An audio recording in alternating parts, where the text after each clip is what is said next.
প্রতি জুমাবারে জুমার দিন আপনি আপনার মৃত মায়ের জন্য 10 টাকা, হ্যাঁ, মৃত মায়ের জন্য 10 টাকা দান করেন, মৃত বাবার জন্য 10 টাকা দান করেন।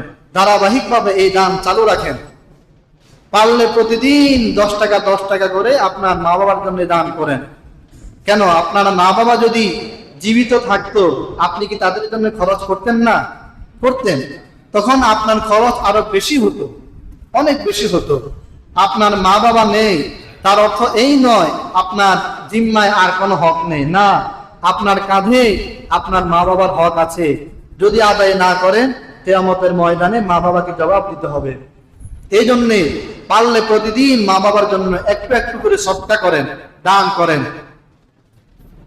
পারলে প্রতিদিন একটু একটু করে সদকা করেন, না পারলে প্রতি শুক্রবারে মায়ের জন্য 10 টাকা, বাবার জন্য 10 টাকা মসজিদে দান করেন। ধারাবাহিকভাবে করতেই থাকেন, করতে থাকেন। এর সবগুলি আল্লাহ তাআলা আপনার মৃত মা বাবার কবরে পৌঁছে দিবেন। সদকায়ে জারিয়া বলা হয় এটাকে। অথবা এমন কোন কাজ করে দেন যেই কাজে মানুষের অনেক ফায়দা হয়, যেমন টিউবওয়েল, কল। আপনি আপনার মা বাবার জন্য, মা বাবার রূহ আত্মার মাগফিরাত কামনা করে একটা টিউবওয়েল বসিয়ে দেন। এখান থেকে যত মানুষ পানি খাবে খোদার কসম প্রত্যেকটি সওয়াব আপনার মা বাবার কবরে পৌঁছে যাবে। এমন সামাজিক কাজ করুন যেটাতে মানুষের ফায়দা হয়, মানুষ লাভবান হয়।